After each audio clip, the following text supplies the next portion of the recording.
Donc bonsoir à toutes et à tous. Je suis très heureux de revenir à nouveau, de la confiance que m'accorde l'Institut municipal d'Angers, de cette possibilité de faire des conférences grand public autour de thématiques chaque fois renouvelées.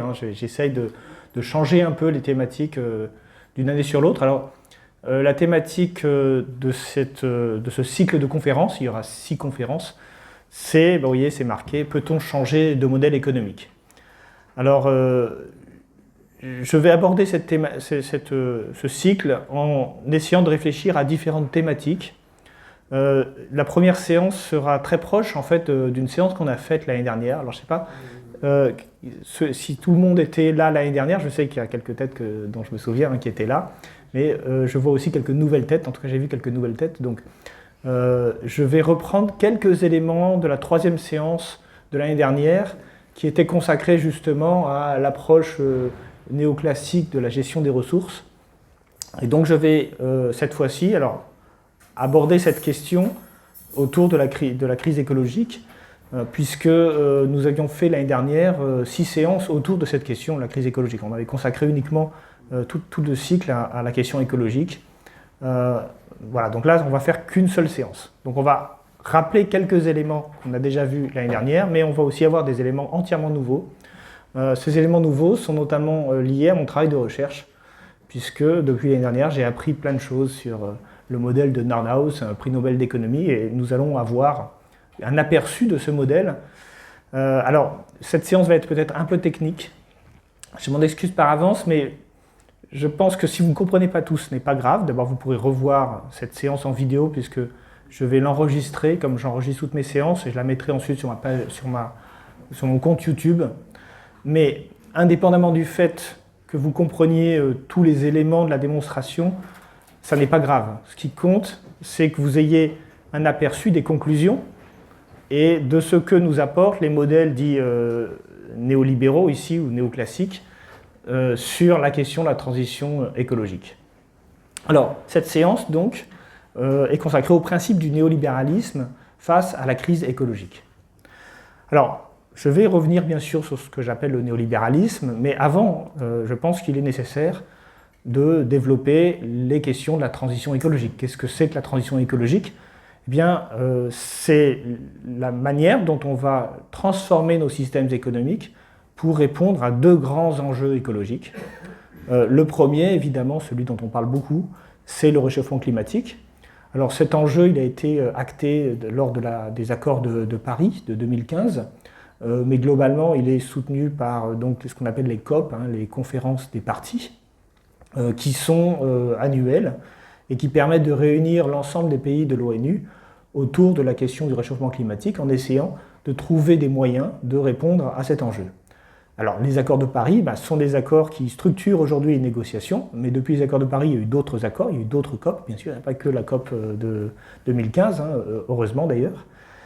Et nous avons, dans ces accords de Paris, un objectif qui a été validé par l'ensemble des parties prenantes, qui est de limiter le réchauffement climatique à 1,5 à 2 degrés. Alors, les 2 chiffres sont dans les accords de Paris, c'est-à-dire qu'on dit d'une part, eh bien, il faut limiter le réchauffement climatique par rapport à l'ère pré-industrielle à plus 1,5 degré, mais on dit aussi qu'il faut surtout le maintenir en dessous de 2 degrés. Voilà, donc on est en fait entre 1,5 et 2. Alors ça, c'est le premier objectif. Et bien sûr, on peut assez facilement comprendre pourquoi est-ce que lutter contre le réchauffement climatique, monsieur, vous n'hésitez pas à vous installer, il y a des places encore. Pourquoi est-ce que pour lutter contre le réchauffement climatique, il va falloir changer notre système économique, parce que ce qui émet le plus d'émissions de gaz à effet de serre, c'est l'utilisation de l'énergie, et l'énergie est au cœur du système économique. C'est souvent ce problème qu'on a. Tout nos systèmes économiques est fondé sur une mécanisation des processus de production, et la mécanisation suppose de l'énergie, et l'énergie, une grande partie de l'énergie, en tout cas, beaucoup de sources d'énergie, émettent du CO2 ou des gaz à effet de serre. Alors le deuxième élément qui implique une transition écologique, c'est la protection de la biodiversité. Alors, on en parle peut-être un peu moins, mais c'est un sujet qui est lié bien sûr au premier sujet, parce que la biodiversité est attaquée par le réchauffement climatique. Donc en luttant contre le réchauffement climatique, on favorise la biodiversité. Mais c'est aussi un autre problème qui n'est pas forcément directement lié à la question du réchauffement climatique, puisque derrière la question de la protection de la biodiversité, il y a aussi une question de limiter nos déchets. On parle du 5e continent de plastique. Alors évidemment, c'est une métaphore un peu journalistique, mais le fait est que les plastiques se dégradent très lentement, ils s'accumulent dans l'environnement, les polluants comme le mercure également s'accumulent dans l'environnement, hein, notamment dans les océans, et on sait que les pesticides qu'on utilise parfois, notamment dans l'agriculture, eh bien, ils peuvent aussi réduire les populations d'insectes et à partir de là, endommager toute la chaîne alimentaire et toute la biodiversité. Donc la biodiversité, en fait, ça veut dire quoi? Ça veut dire que les écosystèmes ont un certain équilibre aujourd'hui, qui nécessite la présence de nombreuses espèces qui sont toutes interdépendantes. Et lorsqu'on commence à réduire un certain nombre d'espèces, en particulier les populations d'insectes par exemple, eh bien on va désorganiser l'écosystème et finir par faire perdre en biodiversité. Et ça peut avoir des effets à moyen terme, hein, par exemple la pollinisation des plantes, qui est faite essentiellement par des insectes et en particulier par des abeilles. Quand les populations d'abeilles s'effondrent, eh bien ça empêche les plantes de se reproduire et ça peut avoir des conséquences nuisibles, non seulement pour les écosystèmes, mais aussi pour nous, êtres humains, puisqu'on a besoin de la pollinisation pour nous nourrir. Alors, cette deuxième question, la biodiversité, eh bien, le cadre actuel qui permet de préserver la biodiversité, c'est ce qu'on appelle le cadre mondial de la biodiversité de Kunming à Montréal. On l'appelle aussi parfois le cadre de Montréal, qui a été décidé en 2022 et qui vise à protéger 30% de l'espace terrestre d'ici 30 ans, enfin avant 2030, pardon.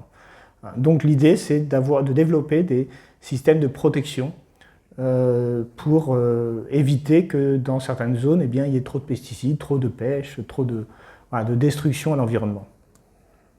Alors évidemment, les objectifs sont clairs. Je veux dire, tout le monde est d'accord. Hein, je veux dire, toutes les parties prenantes ont signé à la fois les accords de Paris et à la fois le cadre de Montréal. Le problème, c'est comment fait-on pour transformer notre économie pour accomplir ces objectifs. Alors il y a en gros deux manières d'aborder la question. Une manière hétérodoxe, de pensée économique hétérodoxe, dont je ne vais pas parler, parce que l'objet de la conférence, c'est l'approche néolibérale. Mais l'approche hétérodoxe, en fait, elle dit il faut se donner les moyens d'arriver à ces objectifs, quel que soit le coût. C'est-à-dire il faut avancer très rapidement dans la décarbonisation de nos systèmes énergétiques, il faut avancer très rapidement dans la protection des espaces naturels menacés, etc., etc. Mais bien sûr, ça coûte très cher. Et donc tout le problème, c'est comment fait-on pour faire accepter ça aux populations. Donc il y a une autre approche que j'appelle l'approche néolibérale, je vais revenir sur les définitions de ce terme, mais qui va être notamment mise en avant par prix Nobel d'économie William Nordhaus, qu'on peut appeler aussi l'approche classique en économie, qui consiste à dire que la question de la protection de l'environnement en général, eh bien, elle doit, elle aussi, rentrer dans le cadre de la pensée économique qui est fondée sur une analyse coût-bénéfice. Autrement dit, il faut qu'on regarde le coût de la pollution, le coût des émissions de CO2, le coût éventuellement de la destruction des écosystèmes, et qu'on essaye de dépenser autant que le coût, c'est-à-dire faire en sorte de dépenser tout ce qu'on peut pour éviter ces coûts. Donc ça veut dire en quelque sorte que si le coût de, je dis n'importe quoi, de 100 milliards de dollars, eh bien, on est rentable, entre guillemets, si on arrive à dépenser jusqu'à 100 milliards de dollars pour sauver le climat ou sauver les écosystèmes. Au-delà, c'est plus rentable. Alors vous allez voir que cette réflexion, elle peut avoir des conclusions assez choquantes. C'est pour ça que c'est intéressant de l'étudier. Et en même temps, elle est parfaitement rationnelle. Et donc, elle permet aussi de comprendre les enjeux, les débats qui tournent autour de la question de la transition écologique. Alors, avant de venir à William Nordhaus, ça sera la deuxième partie de cette conférence, je voudrais brièvement expliquer ce que c'est que le projet néolibéral, pourquoi je parle de néolibéralisme. Alors, j'ai beaucoup écrit sur le néolibéralisme. J'ai publié notamment 2 ouvrages sur cette question. Le premier s'appelle Populisme et néolibéralisme, il était paru en 2020. Le deuxième, Déclin et chute du néolibéralisme, paru en 2022. Et ces deux ouvrages m'ont permis de comprendre l'histoire de cette doctrine néolibérale. Alors, cette doctrine néolibérale, elle ne vient pas de nulle part, elle est le produit d'un certain nombre d'intellectuels, et il y a quelques idées centrales autour de cette pensée. Alors, la première idée, c'est celle de ce qu'on appelle le calcul économique.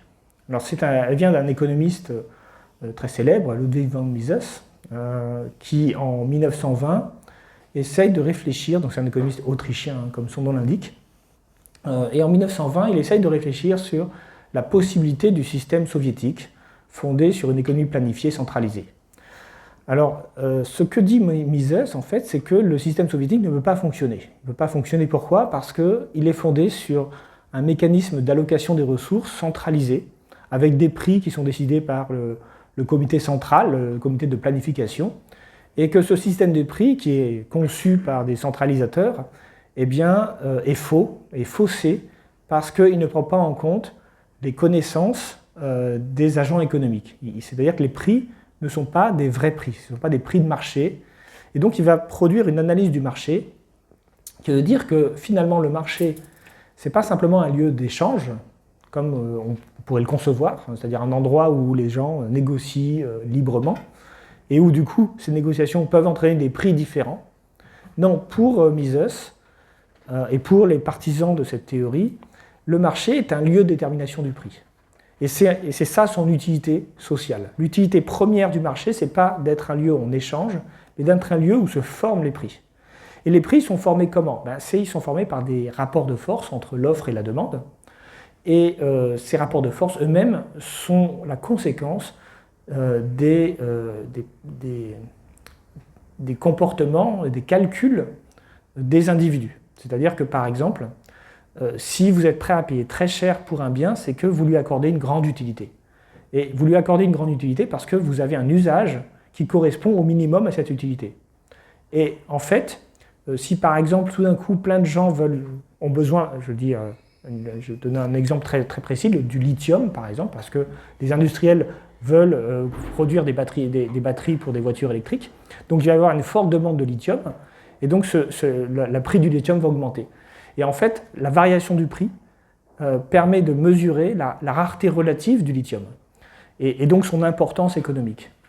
Et en fait, si on demande à un comité central de déterminer les prix, il ne va pas forcément être au courant de tous les usages que peuvent avoir toutes les matières premières, toutes les ressources, et donc il va peut-être parfois avoir des prix qui ne correspondent pas aux besoins économiques. Et donc l'idée de von Mises, c'est que quand on supprime le marché, quand on supprime le principe des prix de marché, eh bien on rend les calculs économiques des agents faux et on ne parvient pas à gérer correctement les ressources en tenant compte de leur rareté relative, de leur utilité, etc. L'idée du marché, donc, est qu'il permet de véhiculer l'information jusqu'aux agents économiques. Alors, tout à l'heure, je vous ai parlé du lithium. Qu'est-ce que signifie une hausse du prix du lithium ? Ça veut dire que le lithium, il est relativement plus rare. Plus rare par rapport à quoi ? Plus rare par rapport aux besoins qu'on a. Et c'est bien parce qu'on a conçu des batteries électriques qui fonctionnent au lithium, qu'on a besoin de plus de lithium, et donc de fait, le lithium devient plus rare relativement à nos besoins, et donc son prix augmente. Et en fait, c'est le système du marché qui, par l'intermédiaire des prix, véhicule de l'information. Et pourquoi je dis véhicule de l'information ? Parce que si moi, je ne sais pas du tout l'usage industriel du lithium, j'y connais rien, je ne sais pas comment on fait des batteries, et que je vois le prix du lithium augmenter, eh bien je sais qu'il faut que j'économise du lithium. Parce que si moi, j'avais besoin de cette ressource pour autre chose qu'une batterie, eh bien, je vois tout d'un coup que le prix augmente, alors du coup, je vais me dire, peut-être qu'il faut que j'utilise autre chose que du lithium pour produire ce que je veux produire. Et en fait, la variation des prix, elle informe les agents qu'une ressource doit être remplacée par une autre, si c'est possible, bien sûr, et donc, elle va conduire à changer les comportements. Et c'est ça l'idée principale de Mises. Si on a besoin du marché, parce que le marché véhicule l'information et permet d'agir sur les comportements, et d'organiser un système économique plus efficace. Et donc c'est la raison pour laquelle, parce que tout ce raisonnement, il a un but politique, qui est de dire le système soviétique ne peut pas fonctionner, parce qu'il est fondé sur des prix qui ne sont pas la conséquence des transactions libre des agents économiques, qui ne permet pas d'agréger l'ensemble de l'information disponible dans la société, parce que les agents ne vont pas donner l'information au politburo pour leur dire voilà, moi tout d'un coup j'ai une nouvelle technologie qui me nécessite telle ou telle ressource. En fait, les prix vont être déterminés par un agent central qui ne va pas connaître les besoins des uns et des autres suffisamment pour déterminer des bons prix. Ici, ce qui est important de comprendre, c'est que du point de vue de von Mises et du point de vue globalement de tous les néolibéraux, et en fait aujourd'hui quasiment tous les économistes ont adopté cette manière de penser, le rôle premier du marché, c'est donc de déterminer des prix pour donner à tout le monde une information sur la rareté relative de l'ensemble des ressources et d'ajuster ainsi les comportements d'achat et de vente. Alors bien sûr, ça c'est pas ce que dit le von Mises, mais ce que disent les néolibéraux, bien sûr, il peut arriver que les marchés dysfonctionnent. Il peut y avoir des défaillances de marché. Et on va d'ailleurs essayer de les voir parce que toute la question justement climatique et la question écologique, c'est une question de défaillance de marché. Alors, défaillance de marché, qu'est-ce que ça veut dire? Ça veut dire, par exemple, que les prix vont être faussés parce qu'ils ne vont pas prendre en compte des éléments qui ne sont pas dans les comportements des agents. Alors, je vais y revenir plus tard, mais retenez simplement que la théorie admet que les marchés peuvent dysfonctionner. Et c'est parce qu'elle admet que les marchés peuvent dysfonctionner qu'elle admet une intervention de l'État. Mais pas une intervention de l'État pour se substituer au marché, mais une intervention de l'État pour faire en sorte que les marchés fonctionnent. Alors d'ailleurs, je vais vous donner un exemple très simple. Tout à l'heure, j'ai dit que les prix étaient déterminés par l'offre et la demande. Et c'est par ce mécanisme-là que l'information circule. Mais que se passe-t-il si, par exemple, au niveau de l'offre, il n'y a plus qu'un seul producteur en monopole? Du coup, si on a une situation de monopole, les prix ne sont plus des prix de marché. C'est le monopole qui décide du prix. Et le monopoleur va décider du prix en fonction non pas de la rareté relative du produit, mais en fonction de son intérêt et de son profit. Et donc les prix décidés par un monopoleur ne sont plus des prix de marché, et donc ils ne véhiculent plus l'information, et donc ça crée une défaillance de marché, et ça empêche le marché d'avoir cette fonction de création des prix. Ouais, ça c'est un exemple évidemment que tous les néolibéraux avaient en tête, parce qu'au moment des années 20 et 30, eh bien, il y avait des marchés entièrement monopolistiques ou oligopolistiques dans lesquels on n'avait plus de prix de marché. Alors si je résume un peu la conception néolibérale des institutions, eh bien, on a ce petit schéma ici. Alors je prends un petit pointeur laser, vous voyez, enfin, un faux pointeur laser, vous voyez ici, tout commence avec l'État. Et alors ça c'est important de le noter. Je vous ai dit, il ne faut pas que l'État décide des prix, mais ça ne veut pas dire que l'État n'a rien à faire. En fait, dans le principe néolibéral, l'État est au cœur du système. Mais il est au cœur du système parce qu'il va permettre d'organiser des marchés en concurrence. Donc des marchés en concurrence, ça veut dire qu'il va faire en sorte que les marchés fonctionnent et, par exemple, qu'il y ait toujours la concurrence. Donc il va par exemple mettre en place des autorités de régulation de la concurrence. Interdire des fusions-acquisitions, par exemple, lorsque ça entraîne une disparition de la concurrence, interdire ce qu'on appelle les abus de position dominante, etc., etc.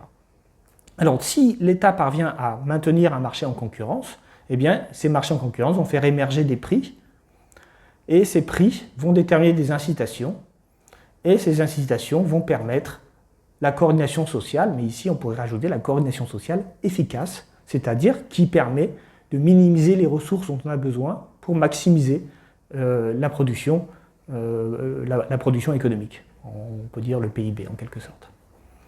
Voilà, ça c'est le raisonnement, le schéma qu'ont les néolibéraux en tête. Et en fait, ce schéma, il est au cœur de tout. Pourquoi, par exemple, on a déréglementé les marchés financiers dans les années 80 ? Eh bien, parce qu'on pensait qu'un marché trop réglementé, c'était un marché qui ne permettait pas que les prix s'ajustent correctement. Par exemple, du temps de Bretton Woods, c'est-à-dire du temps du système Bretton Woods qui s'est effondré dans les années 70, eh bien, il y avait des parités fixes des monnaies. Ça veut dire que les États négociaient la valeur des monnaies les unes avec les autres. Ça voulait dire que le marché ne décidait pas de la valeur des monnaies, etc. On avait beaucoup de systèmes qui empêchaient les marchés d'agir. Les marchés étaient aussi très cloisonnés, le marché financier était très cloisonné. On avait un contrôle des mouvements de capitaux, ce qui veut dire qu'on ne pouvait pas toujours arbitrer les investissements qu'on avait dans un pays par rapport aux investissements d'un autre pays. Bon, voilà. Donc la révolution néolibérale des années 80, c'est bien une révolution qui a consisté à supprimer toutes les barrières qui empêchait les marchés de déterminer des prix, supprimait aussi toutes les interventions de l'État dans la décision des prix. Certains d'entre vous se souviennent peut-être qu'à une époque, il n'y a pas si longtemps, sous Giscard, il y avait encore le prix de la baguette qui était réglementé. Ça fait partie des choses qui ont été supprimées. Ceux qui ont, peut-être certains d'entre vous ont été des agriculteurs, ils savent que jusqu'aux années 90, on avait la politique des prix garantis. C'est-à-dire que les agriculteurs n'avaient pas à subir les prix de marché, ils pouvaient vendre une partie de leur production à des prix qui étaient garantis par les autorités européennes. Et donc ça aussi, ça empêchait les marchés de déterminer les prix, puisque c'était des prix qui étaient négociés. Et d'ailleurs, aujourd'hui, on a le salon de l'agriculture en ce moment à Paris, aujourd'hui, on a des agriculteurs qui demandent des prix garantis parce qu'ils s'aperçoivent que le principe des prix de marché, ça peut être extrêmement injuste. Donc voilà, j'essaie juste de vous faire comprendre qu'il y a eu vraiment une transformation des politiques économiques dans les années 80, qu'on appelle la transformation néolibérale, qui a consisté en fait à pousser les forces du marché dans le cadre de la détermination du prix. Je pourrais rajouter à ça le prix du travail, avec une pression pour faire en sorte que le travail soit négocié sur le marché du travail et non pas par des conventions collectives on a encore le SMIC, c'est le minimum aujourd'hui en France, mais il a été en partie contesté par beaucoup d'économistes en disant tout ça ne permet pas au marché d'allouer correctement les forces de travail. Alors si je dois résumer un peu la conception néolibérale des institutions, eh bien on a ce temple. Alors moi j'aime beaucoup ce temple parce que c'est mon invention. J'ai essayé de résumer sous forme d'un graphique ce que c'était que le néolibéralisme, et ça m'a pris beaucoup de temps. Je devais trouver quelque chose. Alors, j'avais bien l'idée des piliers. Je disais, le néolibéralisme, il s'appuie sur des piliers. Mais en fait, j'avais que des piliers. Alors, le problème, c'est que les piliers, ils doivent soutenir quelque chose. Et donc ici, j'ai fini pour réorganiser mon schéma, par dire, finalement, les piliers néolibéraux, qu'est-ce qu'ils soutiennent? Ils soutiennent un système de prix de marché en concurrence. Parce que l'objectif des néolibéraux, c'est bien de parvenir à un système de prix de marché en concurrence. Et c'est ces prix, bien sûr, qui vont ensuite déterminer des comportements, etc. Alors, pour qu'on ait des prix de marché en concurrence, il faut 4 choses, donc 4 piliers. D'abord, il faut le libre-échange. C'est-à-dire qu'il faut avoir des grands marchés. Plus les marchés sont grands, plus vastes, profonds, on peut dire, plus on va avoir un système de prix qui sera pertinent.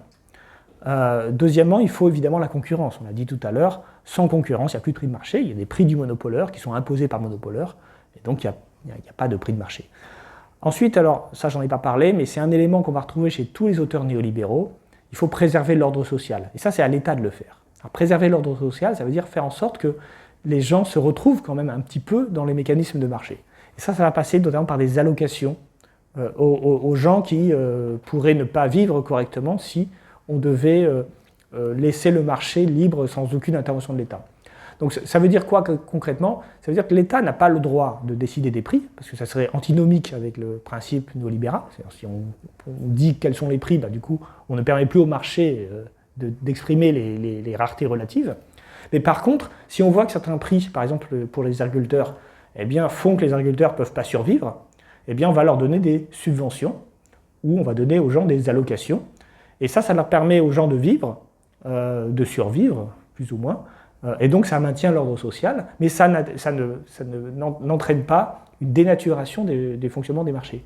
Parce que le risque, c'est qu'on intervienne trop pour empêcher les marchés de fonctionner. Donc on va laisser les marchés fonctionner, mais on va compenser les résultats du marché éventuellement par des allocations.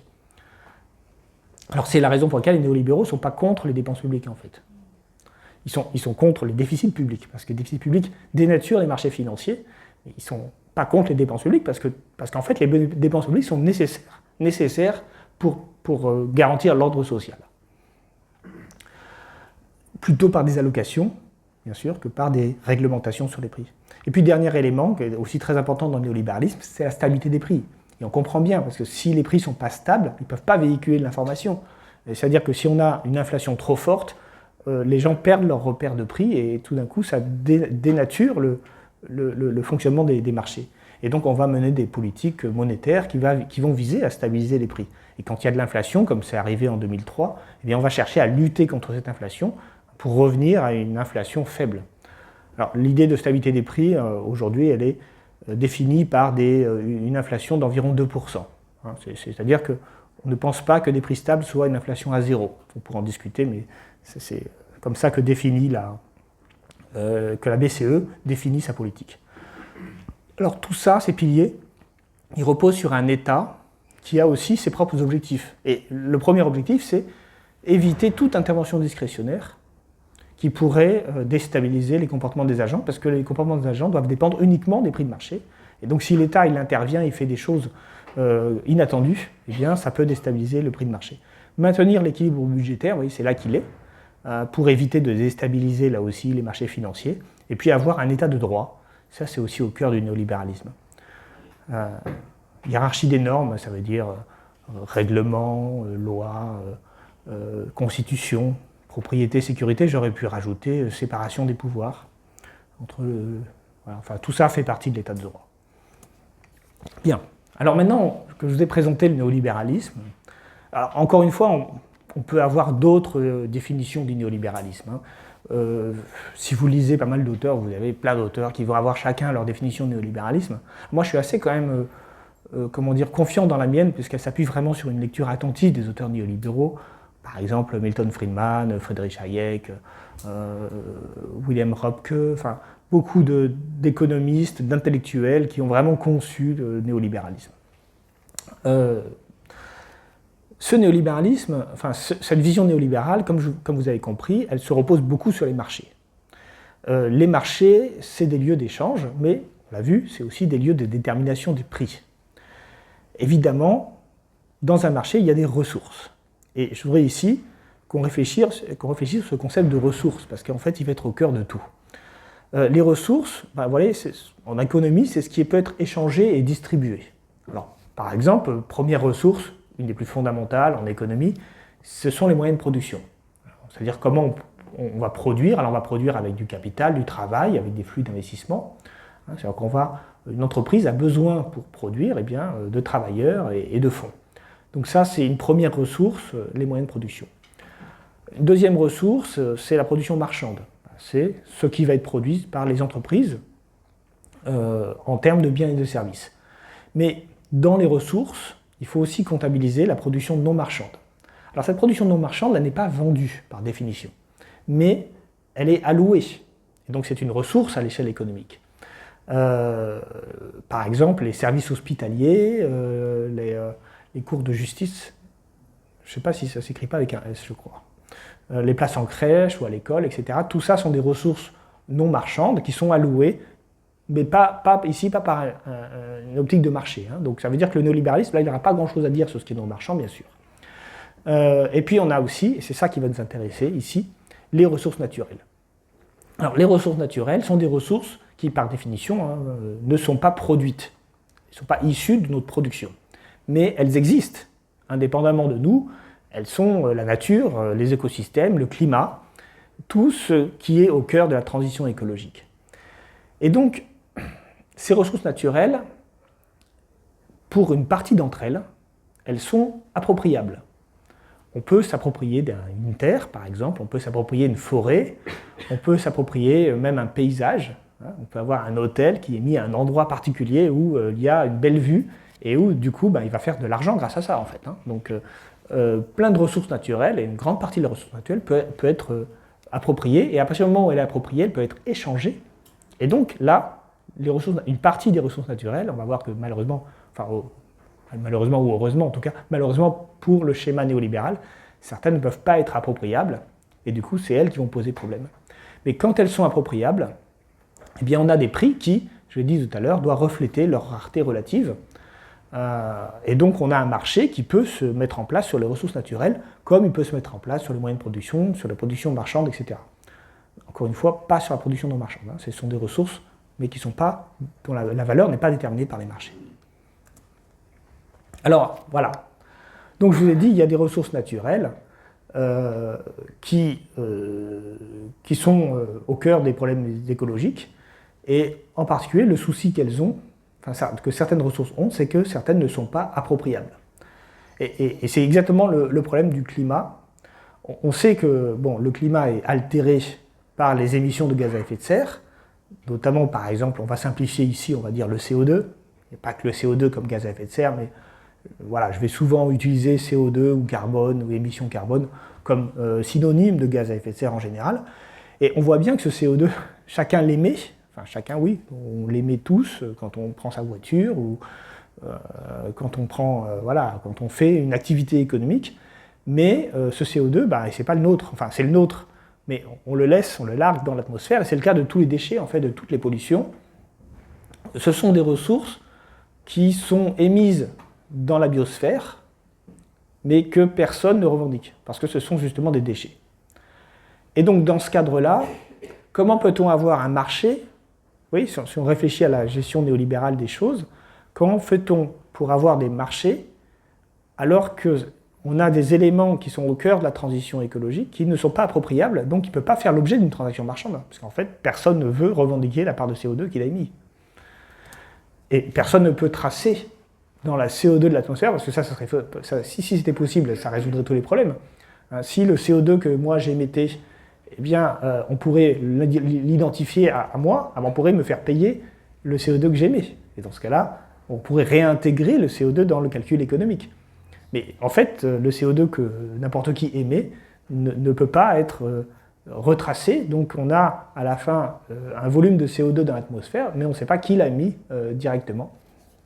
En tout cas, il n'est pas rattaché directement à ça. Et donc le problème, c'est un problème plus large de la question des déchets.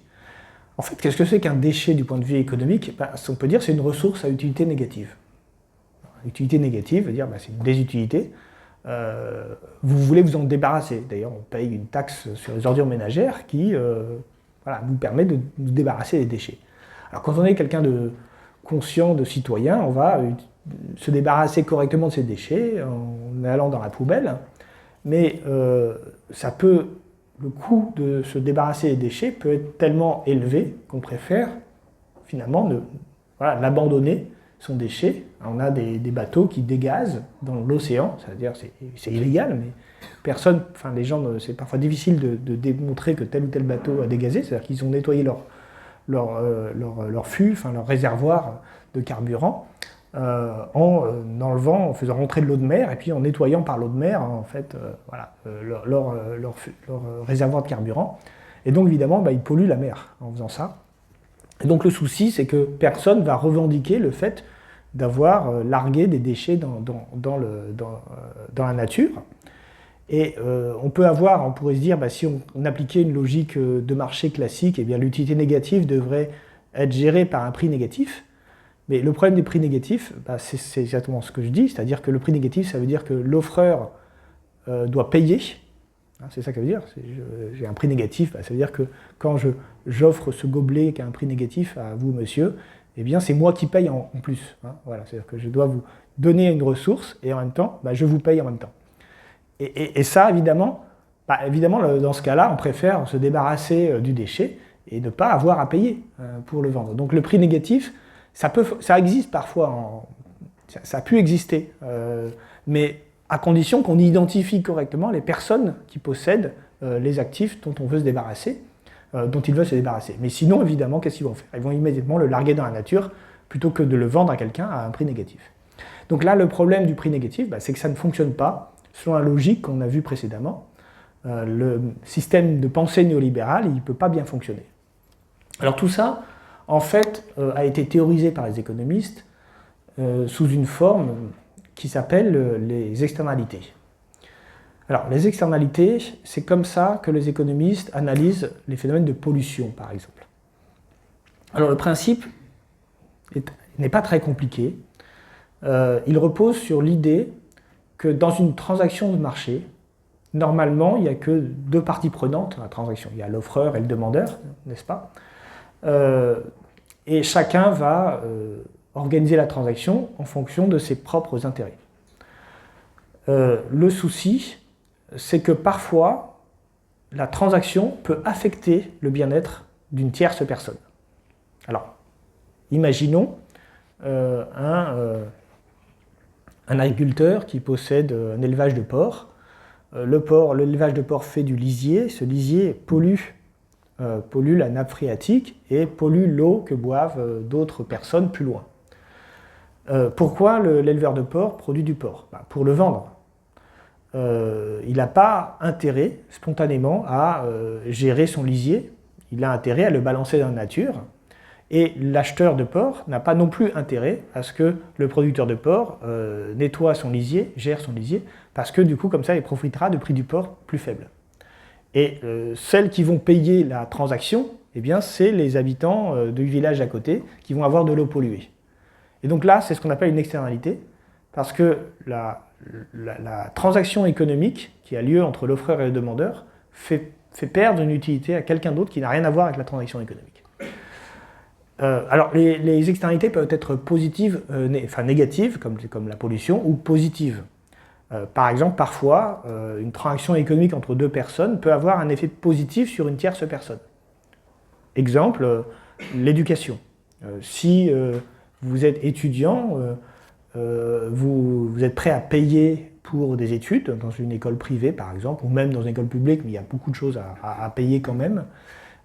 Et donc, vous avez une transaction entre le producteur de formation et l'utilisateur de formation, mais il y a une tierce personne qui en bénéficie, c'est l'entreprise qui vous embauchera.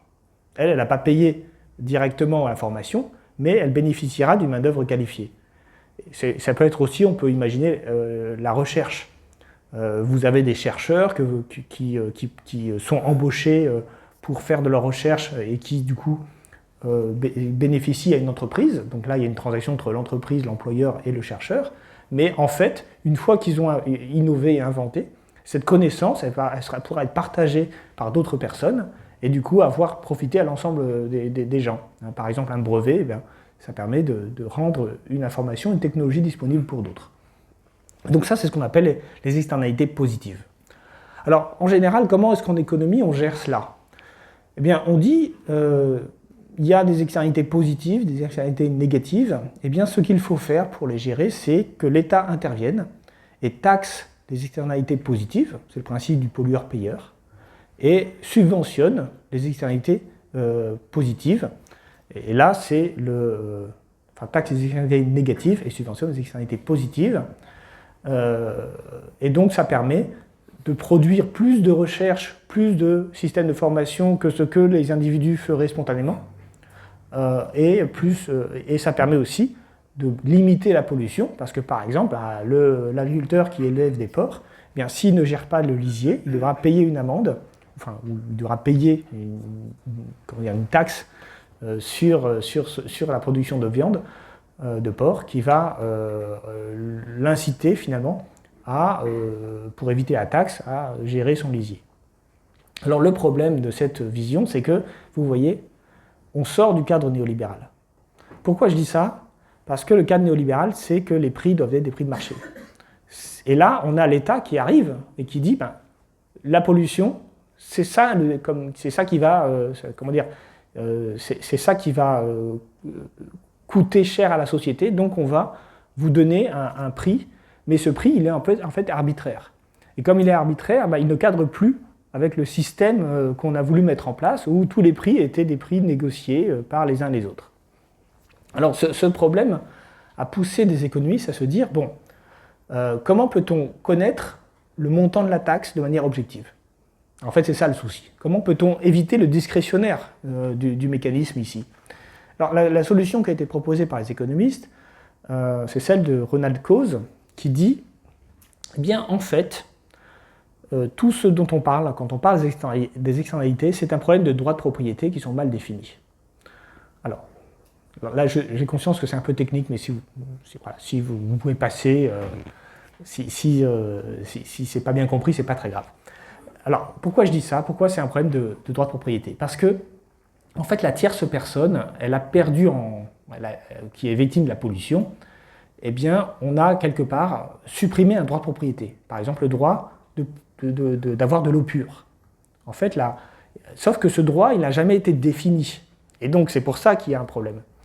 Mais en fait, si on avait défini ce droit à avoir de l'eau pure pour cette tierce personne, alors elle aurait pu, voyant son droit de propriété attaqué par le producteur de porc, elle aurait pu demander une compensation à ce producteur de porc. Et là, on peut, du coup, objectiviser le système en voyant combien le producteur de porc est prêt à payer et combien la personne qui voulait de l'eau pure est prêt à accepter en compensation pour la pollution de son eau.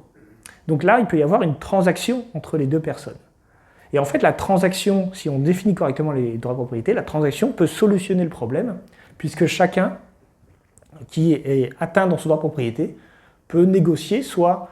Et en fait, après, c'est une question d'arbitrage entre les uns et les autres, c'est-à-dire que si le producteur de porc est prêt à payer 50 pour polluer, et que la personne qui du coup a plus de l'eau pure, maintenant elle a de l'eau polluée, et se dit, finalement je préfère 50 à avoir de l'eau pure, c'est là le truc amusant, et bien dans ce cas-là, il n'y a plus de problème.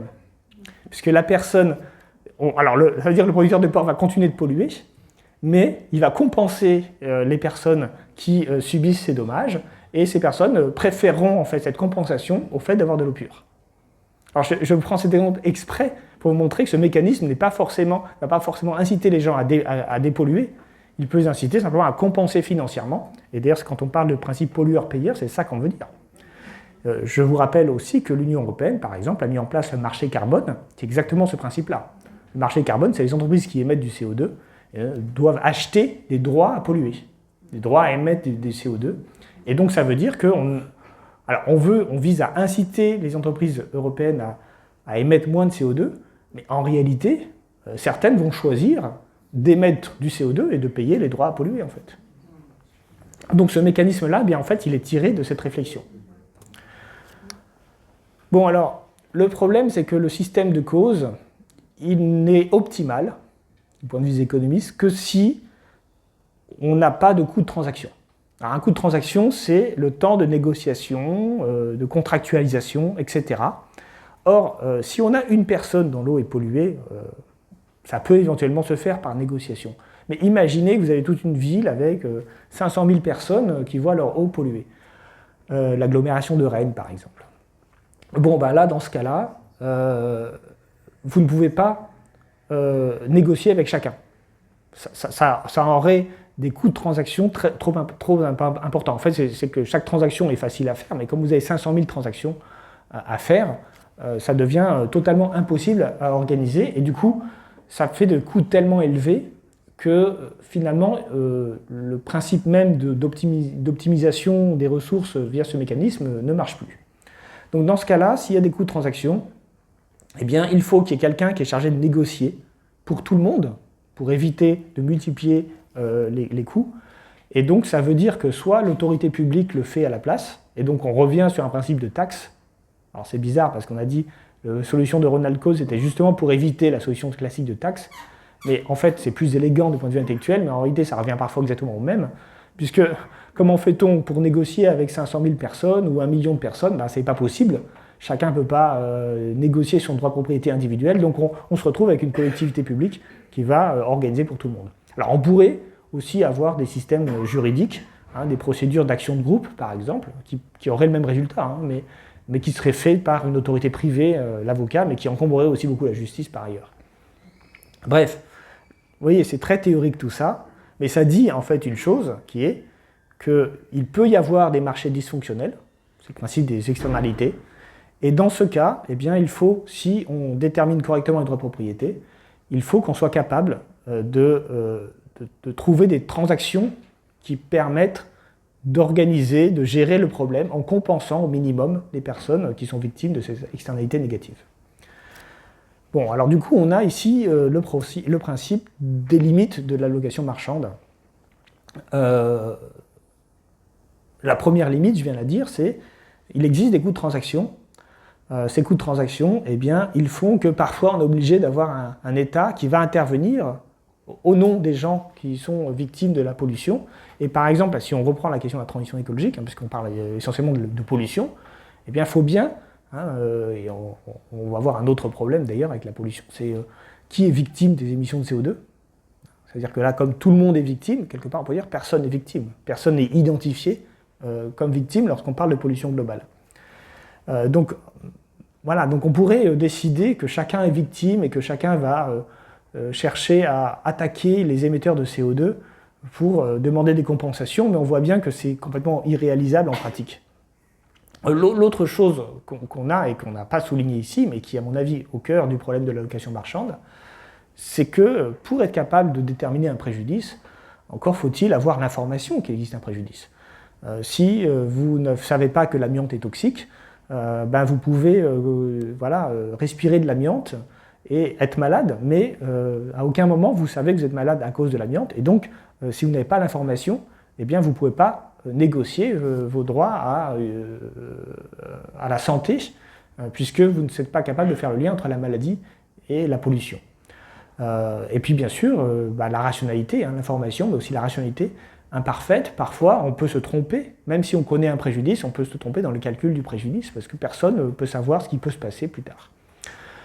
Et puis pareil, la régulation de la concurrence, on a dit, c'est aussi un mécanisme qui peut entraîner des dysfonctionnements. Là, par exemple, sur les pollutions, si on a plein de pollueurs, chacun se retrouve un peu en situation de faiblesse. Mais si on a imaginé qu'on est un pollueur unique qui produit un produit dont tout le monde a besoin, l'énergie par exemple, si on commence à l'attaquer, il va dire d'accord, je paye, mais du coup il va augmenter son prix pour compenser les taxes, et en fin de compte, il n'aura pas payé, c'est les consommateurs qui auront payé.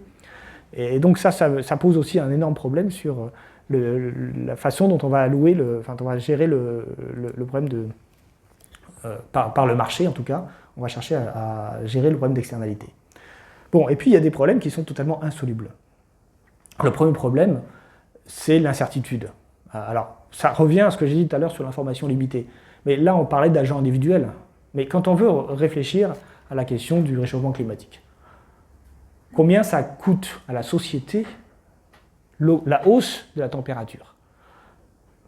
On n'en sait rien. La réalité, c'est que, et on va le voir parce que les néolibéraux cherchent à calculer le coût du réchauffement climatique. Mais en réalité, ce calcul, il a une part d'arbitraire. Parce qu'on ne saura vraiment les conséquences du réchauffement climatique quand il arrivera. Et donc, comment fait-on pour organiser une transaction sur une pollution dont on ne connaît pas les coûts et les effets réels? Les marchés sont aussi nécessairement incomplets. Alors, incomplet, on va le voir ça aussi, ça veut dire que normalement, dans le système néolibéral, chaque droit de propriété peut entraîner une transaction. Mais il faut comprendre que le droit de propriété, c'est aussi le droit de propriété sur, par exemple, l'avenir. Exemple, s'il y a un réchauffement climatique, ma maison pourra être submergée par l'océan, parce que la montée des eaux. Mais ça peut arriver dans 20 ans. Et moi, peut-être que je ne serai plus là dans 20 ans, donc j'en ai rien à faire en fait, finalement. Ou dans 50 ans. Donc, du coup, la personne qui sera victime de ça, peut-être qu'elle n'est pas encore née. Et dans ce cas-là, comment peut-elle faire valoir ses droits? Et en fait, quand on parle de marché complet, on fait comme si tout pouvait être organisé par des transactions, parce que derrière chaque pollution, il y avait un individu. Mais quand on parle d'un réchauffement climatique sur 100 ans, les gens qui seront victimes du réchauffement climatique dans 100 ans, en général, ils ne sont pas nés. Et donc, ils ne peuvent pas faire valoir leurs droits dans le système de marché d'aujourd'hui. Donc ça, c'est le problème de l'incomplétude des marchés. C'est-à-dire qu'il y a des gens qui ne sont pas encore là. Et puis, je l'ai déjà dit, un des problèmes insolubles, c'est les ressources non appropriables. Le déchet, le climat, la biodiversité. Si elles ne sont pas appropriables, du coup, il n'y a pas de transaction derrière qui est possible à faire, puisque la transaction implique une appropriation. Alors tout à l'heure, j'ai dit, oui, mais on résout ça avec la question d'externalité, mais on retombe sur un problème. Si vous polluez un écosystème où personne ne va, parce que c'est très loin de toute vie, de toute civilisation, de toute ville, eh bien, à qui vous faites porter préjudice? À personne en tant qu'individu. Si vous polluez le fond de l'océan, qui pourra dire qu'il a subi un préjudice? Absolument personne individuellement. Or, ceux à qui ça pose préjudice, c'est les écosystèmes eux-mêmes. Mais ils n'existent pas dans le marché, ils ne peuvent pas faire valoir leurs droits. Et donc là, on a un problème, c'est-à-dire qu'il y a une partie des pollutions émises qui ne concernent pas l'humanité. Et alors, comment fait-on? Alors, il y a l'idée de donner des droits moraux, de considérer des espèces comme des personnalités morales. Mais en fait, c'est absurde, mais ça ne résout pas vraiment le problème. Parce que, en tout cas, on est sur quelque chose qui pose question, parce que les lois humaines, par définition, elles concernent les êtres humains. Si on commence à dire il faut comment dire, de donner une personnalité morale à des espèces entières, à des écosystèmes, il faudra de toute façon bien qu'il y ait des êtres humains qui les représentent. Donc comment ils vont-ils faire pour les représenter? Enfin, tout ça n'est pas simple.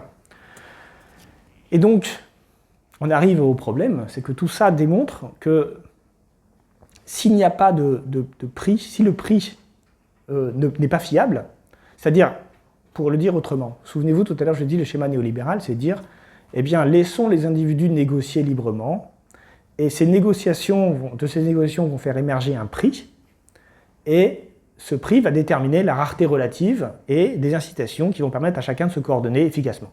C'est ça l'idée, hein, je résume un peu. Mais là, on sait que dans le prix, il y a des choses qui sont exclues, qui ne vont pas se voir. Par exemple, les dommages aux écosystèmes qui sont appropriés par personne. Et donc, si le prix n'intègre pas ces questions-là, ou des pollutions qui vont entraîner des dommages chez des gens qui ne sont pas encore nés, ou qui sont nés mais qui sont trop jeunes pour aller saisir la justice. Bon, dans ce cas-là, eh bien, le prix n'est pas fiable. Le prix ne représente pas quelque chose qui correspond à ce que le modèle dit qu'il doit correspondre, c'est-à-dire à une forme d'agrégation de l'ensemble de l'information et de l'ensemble des préjudices et des bénéfices connus. Et donc, dans ce cas-là, il ne peut plus y avoir de coordination décentralisée. C'est-à-dire que les prix ne vont pas vous donner la bonne information, donc vous allez vous comporter en fonction du prix, parce que nous et moi, ce qu'on fait, c'est on va acheter les bonnes affaires, voilà, on va se comporter. En fait, si vous voulez, le principe néolibéral, c'est il y a une forme d'algorithme qu'est le marché qui va nous pousser à acheter, à vendre, à nous comporter comme des consommateurs en fonction du prix qui sera affiché. Et alors nous, on va dire, tiens, cette robe, elle n'est pas chère, je vais pouvoir l'acheter. Et puis on ne va pas savoir que derrière, il y a beaucoup de pollution, il y a du travail, parfois dans des conditions exécrables, ou parfois de l'esclavage même.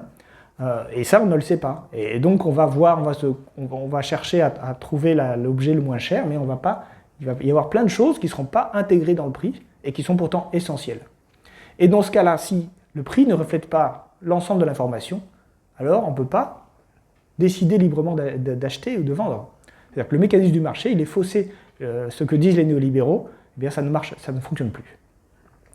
Alors, pour vous expliquer, alors là, il y a un 4 qui n'aurait pas dû être là, hein. On va le voir après, c'est pas grave. Pour illustrer ce que je viens de dire, je vais maintenant vous parler du modèle de Nordhaus. Alors, Nordhaus, c'est quelqu'un d'important dans la pensée économique contemporaine, parce que d'abord, c'est l'économiste, c'est un prix Nobel d'économie, il a eu son prix Nobel en 2018, je crois, ou en 2017, je vérifie. Donc il a eu un prix Nobel d'économie pour justement avoir, dans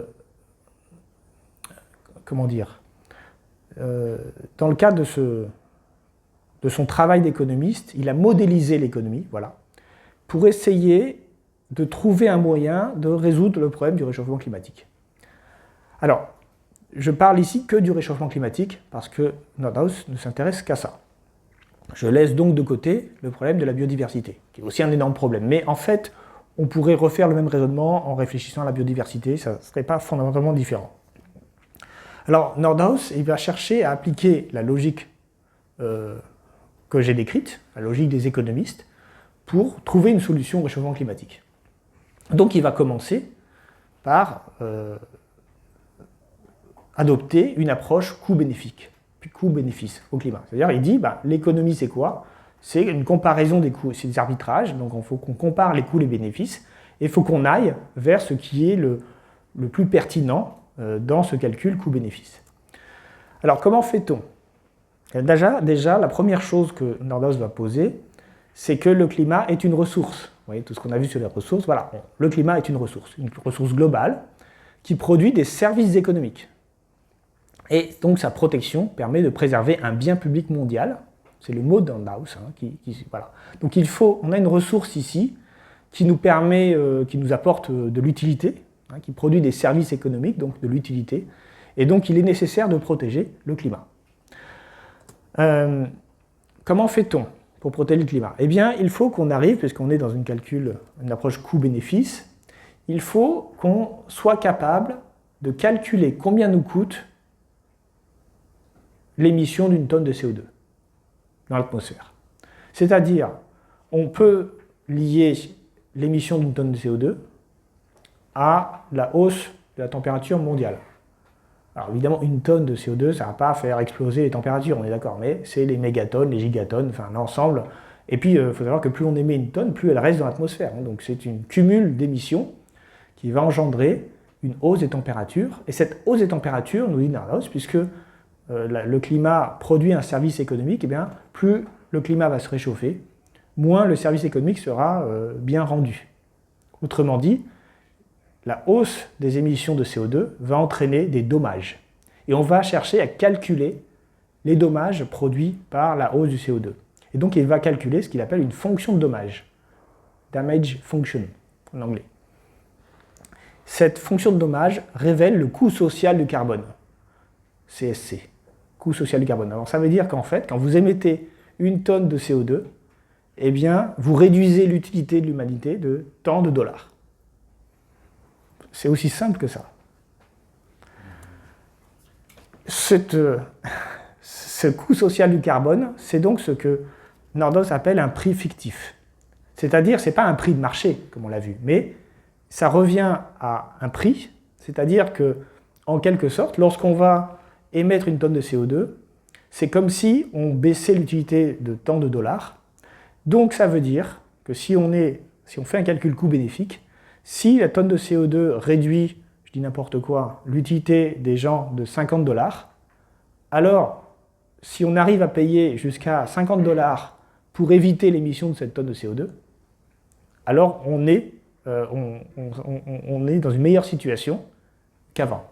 Par contre, si la tonne de CO2 réduit l'utilité de 50 $ et que pour éviter son émission, il faut payer 60 $, alors il ne faut pas le faire. Parce que ce n'est pas rentable. Et c'est là qu'on arrive à quelque chose, pardon, je rigole parce que c'est un peu contre-intuitif, c'est-à-dire qu'il existe une hausse optimale des températures. Oui, il existe une hausse optimale des températures. Cette hausse optimale, eh bien, elle est de, alors dans son modèle de 2016, elle est de plus 3,6 degrés.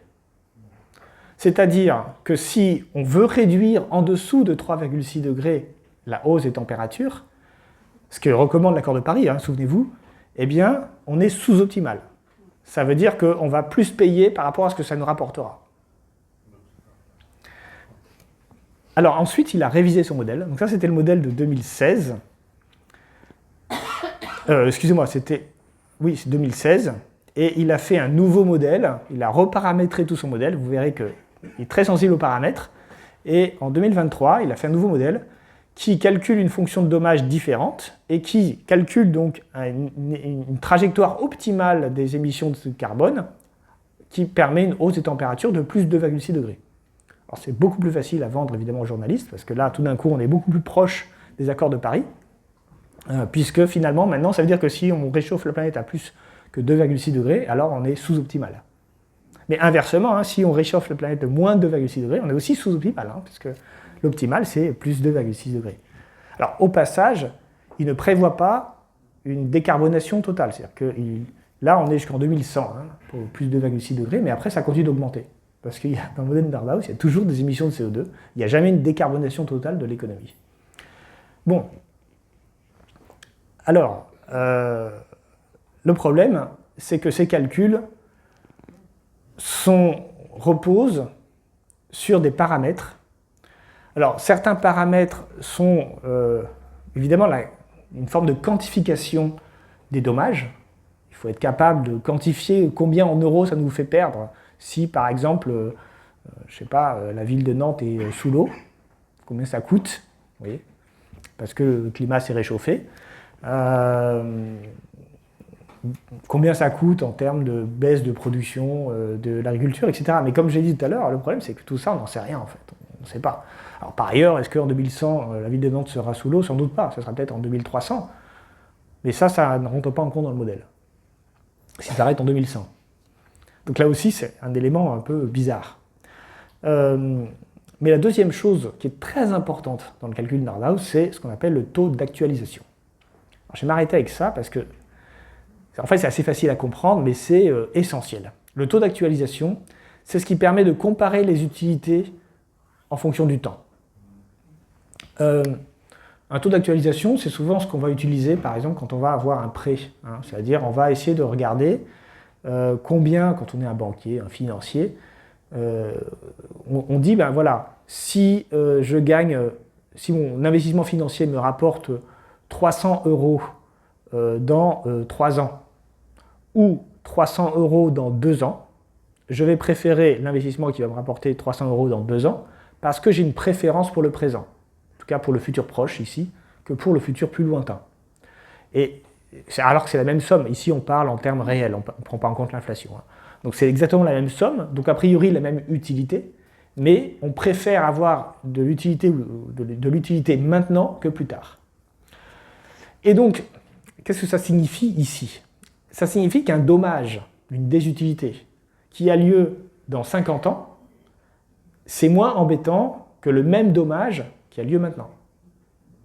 Parce qu'on a un taux d'actualisation. Donc en fait, ce que va faire Nordhaus, c'est qu'il va employer un taux d'actualisation pour permettre de comparer les dommages dans le temps et agréger tout ça en essayant d'estimer combien aujourd'hui ce dommage, qui a lieu dans 20 ans, nous coûte aujourd'hui. C'est ça que ça veut dire. Et ça, évidemment, quand on fait une prévision sur 80 ans, parce que Nordhaus va de 2020 à 2100, donc on a 80 ans, vous comprenez bien que selon le petit taux que vous allez utiliser, même si c'est des taux faibles, ça va avoir des conséquences extrêmement importantes. Quand vous allez calculer le dommage dans 80 ans, bah en fait, si vous avez un taux d'actualisation de 4%, ce qui va être le taux qu'il va utiliser, ça aura, même si c'est la destruction de la ville de Nantes, ça n'aura quasiment aucun coût aujourd'hui. Parce que c'est diminué de 4% par an.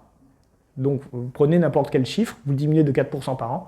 Au bout d'un moment, alors c'est pas nul, hein, c'est jamais nul, c'est ça qui est marrant, mais ça diminue quand même beaucoup l'évaluation du dommage dans 80 ans. Alors évidemment, si on devait prendre sur 300 ans, alors là on aurait vous détruisez la ville de New York. Bon, aujourd'hui, entre acheter une bouteille d'eau à 50 centimes et détruire la ville de New York, c'est pareil. Parce que c'est dans 300 ans. J'ai pas fait le calcul, hein, et puis j'ai pas évalué la valeur de la ville de New York, mais c'est juste pour vous faire comprendre le mécanisme du taux d'actualisation. Bon, alors on va le voir d'ailleurs ces conséquences, parce que du coup il a des modèles et des courbes. Alors la courbe, c'est celle-ci. Alors celle-ci, c'est en anglais, hein, j'en suis désolé. C'est en anglais parce que c'est tiré directement de son article. Et vous voyez ici, vous avez différentes courbes qui montrent l'évolution à température. Alors ici, base, c'est la courbe orange. C'est si on ne fait rien, voici comment les températures vont augmenter. Alors ça, c'est le modèle 2023. Donc en 2100, on a plus 3,6 degrés.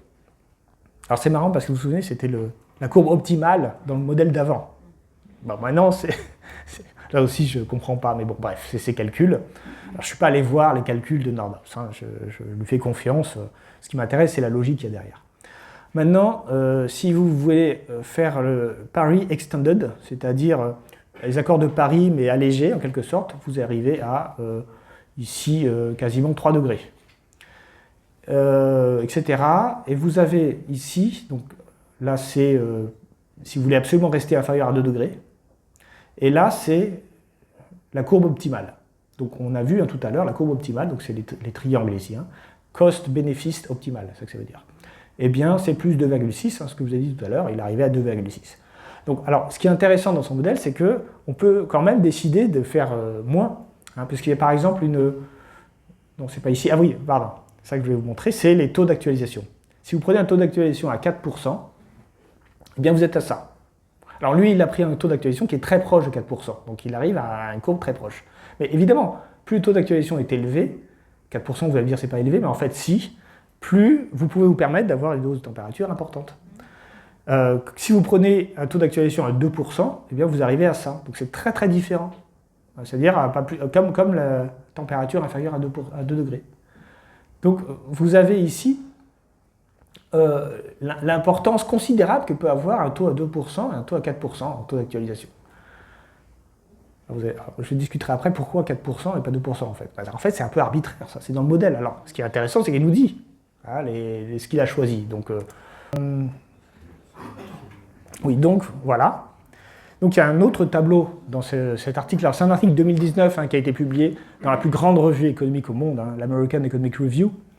Voilà, donc c'est un prix Nobel d'économie qui publie cet article dans l'American Economic Review en 2019. Voilà, je vous donne mes sources, vous pouvez vérifier, on le trouve sur Internet cet article. C'est un article écrit en anglais, bien sûr, mais extrêmement clair. C'est un des trucs les plus clairs qu'on lit en économie, et du coup, c'est pas hyper compliqué à comprendre. Alors, ce tableau ici, voilà, c'est le coût social du carbone avec des différents scénarios. Alors, on a encore son scénario à lui, et alors cette fois-ci, on a ici le coût en dollars 2019 de la tonne de CO2. Alors vous voyez qu'en 2020, dans la trajectoire optimale, il faudrait que la tonne de CO2 soit à 50 $, en 2025 à 59 $, en 2050 à 125 $. Mais si on veut avoir une température inférieure à 2 degrés, forcément, il faut que la tonne de CO2 soit à 75 $, à 89, à 213 $, etc. Alors vous voyez, si on veut maintenir une température inférieure à 1,5 degré, alors le problème c'est qu'on y est déjà quasiment, eh bien il faudrait 3500 $, 4185 $ et 16 000 $ la tonne de CO2. Donc là, ça fait une belle taxe carbone. Vous allez voir plein de gilets jaunes si vous faites ça en place. Ça, c'est une courbe avec des dommages alternatifs. C'est-à-dire que, évidemment, comment on calcule les dommages, on ne sait pas trop. Donc lui, il a pris... il s'est dit, estimons les dommages comme étant supérieurs. Alors évidemment, dans ce cas-là, la taxe carbone sera supérieure. Mais vous voyez, elle n'est pas tellement si horrible non plus. Tout à l'heure, on regardera ce que ça peut entraîner en termes de coût à la pompe. Bon, mais surtout, moi, ce que je veux vous montrer, c'est ça. C'est le taux d'actualisation. 5, 4, 3, 2, 1. Alors, si vous êtes à 1% de taux d'actualisation, vous avez un prix du carbone à 700 $ en 2050. Voilà, pour la raison que j'ai dite, c'est-à-dire que les dommages de l'avenir sont moins, relativisés, parce que le taux d'actualisation ici n'est que de 1%. Alors si vous avez 5%, du coup, voilà. Alors, oui, c'est ça qui est bizarre en fait, c'est-à-dire qu'on a besoin de ce taux d'actualisation pour que ça fonctionne. Donc la base du modèle. Mais après, il y a une autre question que se pose Nordhaus, c'est comment faire en sorte que tous les pays du monde mettent une taxe carbone. Parce qu'en fait, il nous dit la chose suivante. Moi, je vous calcule une taxe carbone, et il faut que maintenant que tous les pays mettent en place ce régime de taxe carbone, c'est-à-dire qu'à chaque fois qu'on émet une tonne de CO2, il faut qu'on paye la taxe. Sinon, on n'arrivera pas au système optimal. Ça marche pas. Qu'est-ce qu'il y a? Ah oui, justement, s'il y en a qui se barrent, on va voir. Alors, il dit, pour réussir à imposer une taxe carbone dans tous les pays du monde, pour éviter le passager clandestin, c'est-à-dire celui qui va profiter des efforts de décarbonation des autres pays, parce que, évidemment, tout le monde va profiter du fait que chaque pays fasse des efforts de décarbonation, mais sans payer la taxe, eh bien, Nordhaus nous dit il faut créer un club climatique, et l'idée, c'est que les nations peuvent surmonter voilà, j'ai traduit, c'était en anglais, mais j'ai traduit en français, l'idée est que les nations peuvent surmonter le syndrome du passager clandestin dans les accords internationaux sur le climat, si elles adoptent le modèle du club plutôt que des accords volontaires. Un club climatique est un accord entre les pays participants pour entreprendre des réductions d'émissions harmonisées, mais la principale nouveauté est que les pays seraient pénalisés s'ils ne respecteraient pas leurs obligations. Et donc il y a un objectif international du prix du carbone qui constitue la disposition centrale de l'accord. Par exemple, les pays pourraient convenir que chacun d'entre eux devra mettre en œuvre des politiques qui produiront un prix du carbone national minimum de 25 $ par tonne. Alors vous allez me dire, oui, mais ça correspond aux pays qui font partie du club, mais comment fait-on pour ceux qui ne veulent pas faire partie du club? Eh bien, il dit, voilà, l'un des éléments clés du mécanisme des clubs, et la principale différence avec toutes les propositions actuelles, est que les non-participants sont pénalisés. Bien que de nombreuses pénalités différentes puissent être envisagées, la plus simple et la plus efficace consisterait à appliquer des droits de douane uniformes sur les importations des non-participants dans la zone du club. En imposant des pénalités tarifaires aux non-participants, le club climatique créera une situation stratégique dans laquelle les pays agissant pour leur propre intérêt choisiront d'entrer dans le club et entreprendront des réductions d'émissions ambitieuses en raison de la structure des incitations. Alors ça, c'est vraiment le raisonnement économique le plus pur qu'on puisse trouver. C'est-à-dire, voilà, chacun cherchant son intérêt personnel, eh bien, il va avoir intérêt à rentrer dans le club pour éviter les taxes, les tarifs douaniers. Alors, vous voyez que c'est aussi assez, bizarre par rapport à ce qu'on entend aujourd'hui dans l'actualité. C'est-à-dire qu'on nous fait plein de tarifs douaniers, mais sans compensation carbone, sans dire que c'est pas tout à fait la logique de Nordhaus qui est en train d'être mise en œuvre aujourd'hui. Bon, alors ça, je vous ai présenté le modèle de Nordhaus, mais maintenant il faut appréhender les limites de ce modèle. Et la première limite, c'est celle dont j'ai parlé tout à l'heure. C'est que pour faire une analyse coût-avantage, il faut être capable de calculer le coût du réchauffement climatique. Et ça veut dire être capable de déterminer le coût de la disparition de Nantes, par exemple. Je prends Nantes parce que c'est une ville voisine, mais vous voyez pas de... Enfin, voilà. Ou d'autres choses. Comment fait-on pour mettre un prix sur tout? En fait, c'est ça le fond du problème. Alors voici ce que Nordhaus répond. Et je trouve sa réponse assez amusante. Voilà, une critique plus profonde, donc une critique qu'on m'adresse, qu'on adresse à Nordhaus, est que les fonctions de dommage monétisent toutes les activités humaines et non humaines, ce qui est correct. Il admet la critique. Les gens ne s'opposent peut-être pas à la monétisation des pertes de blé qui sont remplacées par du soja ou des maisons endommagées par des ouragans, parce qu'on peut les réparer. En revanche, leurs objections morales sont plus fondées lorsque des études attribuent un prix aux atteintes à la santé humaine ou monétisent la submersion de cultures insulaires entières. La réponse des économistes, alors, moi je ne suis pas forcément d'accord avec ça, même si je suis économiste, il a tendance à m'impliquer dedans. La réponse des économistes est généralement que nous essayons d'intégrer tous les coûts et les avantages dans un système de mesures commun afin de pouvoir équilibrer les pertes dans un domaine et les pertes dans d'autres. Nous devons veiller à imputer des prix appropriés, donc il y a bien un côté arbitraire, on va falloir donner des prix à tout, mais il est préférable d'inclure certaines valeurs dans les dommages sanitaires que de les omettre dans l'analyse. Comme Keynes aurait pu le dire, il vaut mieux avoir vaguement raison que précisément tort. Alors c'est cette phrase-là que je trouve assez drôle, parce que lui, c'est pas un keynésien, c'est un néolibéral, mais pour se rattraper aux branches, il dit Keynes aurait pu être d'accord avec moi. Alors, deuxième critique, c'est la question de l'élasticité prix des énergies fossiles. Alors là aussi, il y a une erreur d'animation. C'est la question de l'élasticité prix. C'est pas grave, je vais tout mettre là-dedans. Alors, l'élasticité prix, en économie, c'est un concept assez simple à comprendre. C'est l'idée que lorsque le prix augmente un certain pourcentage, eh bien, la consommation baisse. C'est le principe du mécanisme d'algorithme dont j'ai parlé tout à l'heure. Mais en fait, Nordhaus ne parle jamais d'élasticité prix de l'énergie. Pourquoi? Parce que son modèle, c'est un modèle à un seul bien. Donc, il ne peut pas y avoir d'élasticité prix dans ce modèle à un seul bien, parce que par définition, l'élasticité prix suppose qu'on va moins consommer d'un bien A pour plus consommer d'un bien B. Mais dans son modèle, en fait, qui est assez simple, en fait, on ne peut pas faire ça. Mais ça, c'est un énorme problème. Parce qu'il nous dit, regardez, je peux calculer une trajectoire de température, c'est-à-dire de réduction de CO2, par rapport à un prix du carbone. Ça veut dire que, implicitement, ça veut dire que si les gens payent plus pour les émissions de CO2, alors ils vont moins consommer des énergies carbonées. Mais encore faut-il être capable de dire combien de moins en fonction du prix. Et ça, il ne le fait pas. Or, on sait que que l'élasticité prix de l'énergie est faible. Ça veut dire que quand le prix d'énergie augmente beaucoup, la consommation baisse peu. Et pourquoi cela? Parce que c'est un bien absolument indispensable pour les industriels, pour les gens.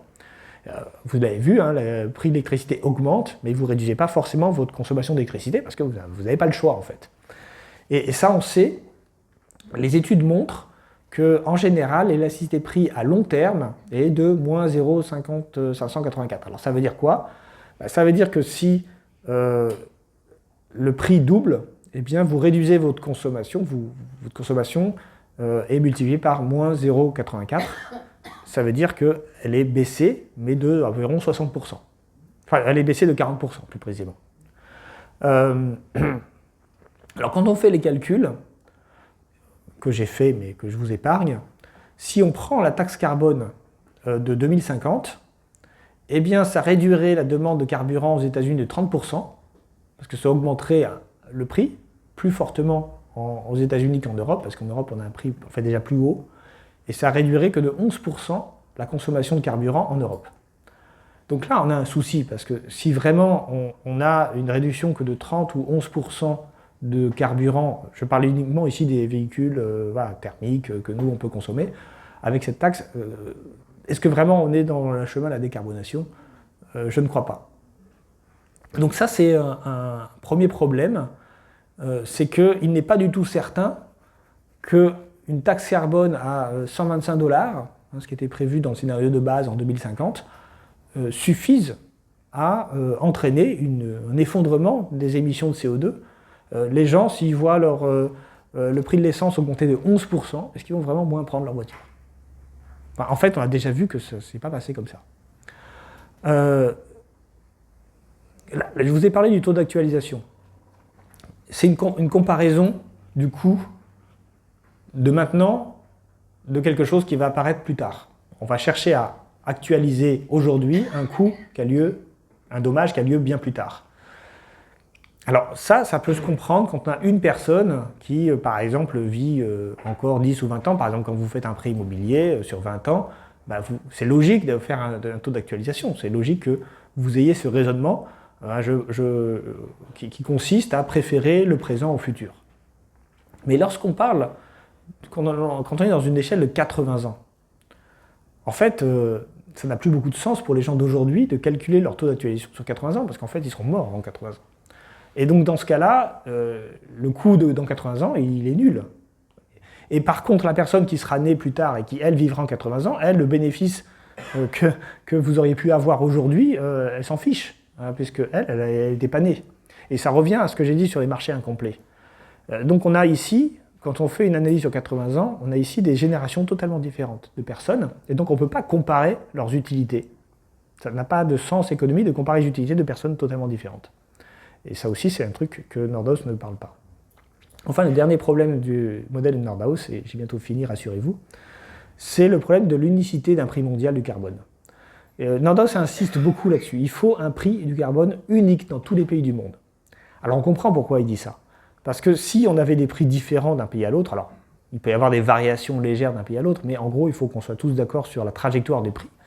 Si on avait des prix trop différents d'un pays à l'autre, nous dit-il, eh bien, ça permettrait à des entreprises de tricher. Ça permettrait, par exemple, à des entreprises d'aller vers là où le prix du carbone, de produire là où le prix du carbone est plus faible.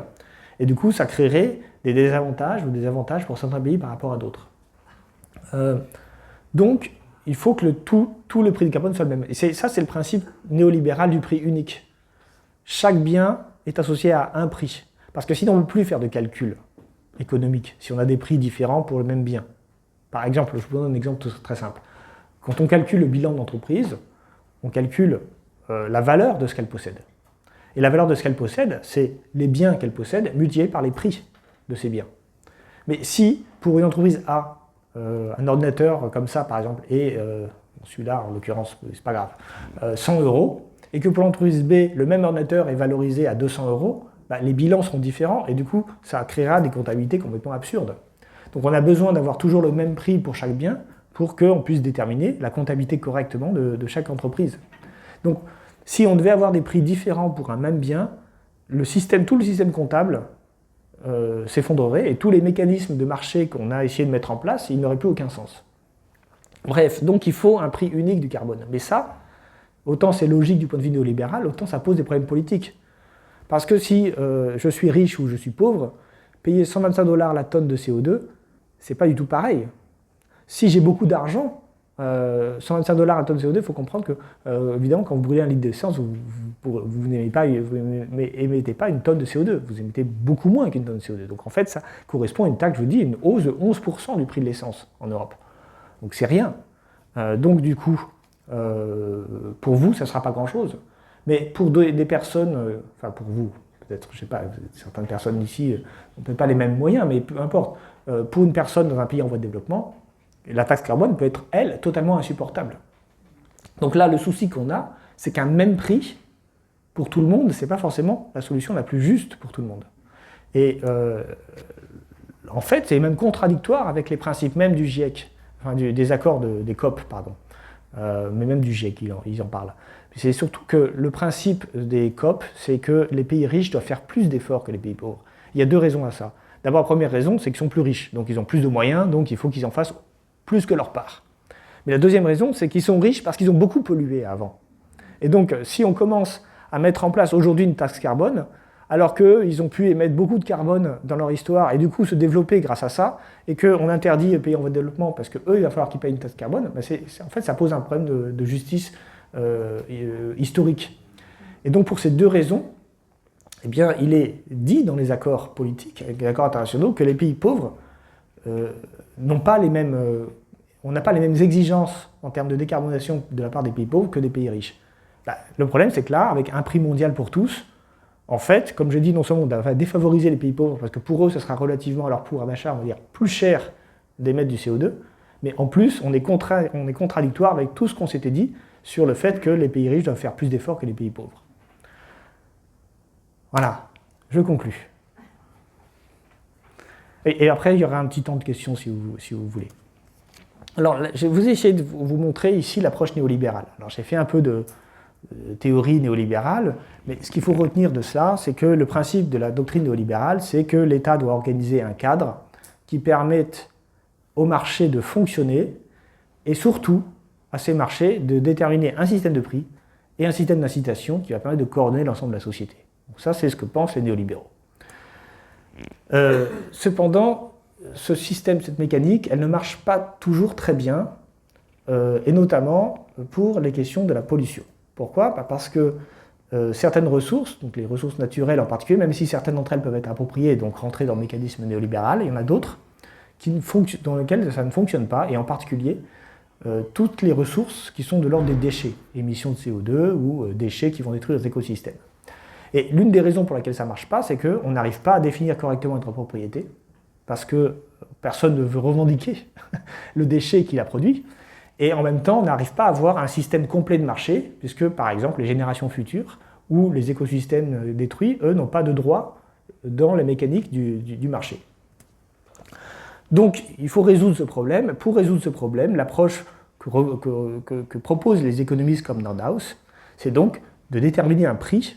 Alors, objectif ici, hein, le prix est objectif parce qu'il dépend des calculs, la fonction de dommage qui a été calculée pour les émissions de CO2.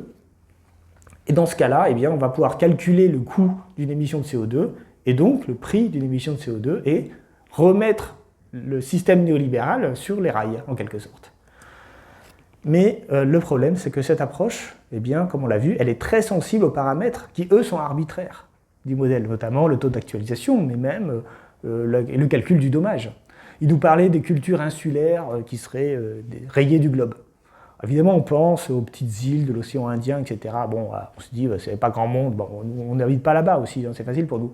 Mais imaginons que la culture insulaire soit la ville de New York. Encore une fois, est-ce que finalement on considérait ça pas très grave?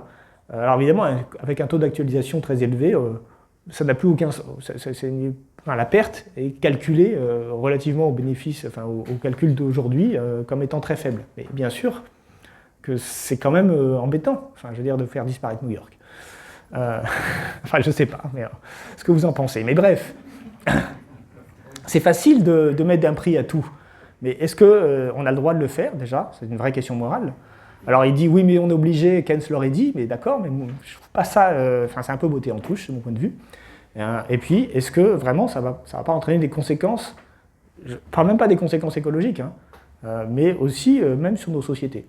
Et là, on n'a même pas parlé du tout dans Nordhaus de la destruction des espèces entières, parce que là, il ne les parle pas, les écosystèmes. Mais en fait, si les éléphants disparaissent, après tout, c'est pas grave. Je veux dire, est-ce que ça détruira beaucoup de richesses? Un petit peu, mais pas beaucoup. Mais, enfin, les éléphants, ils ne réapparaîtront pas.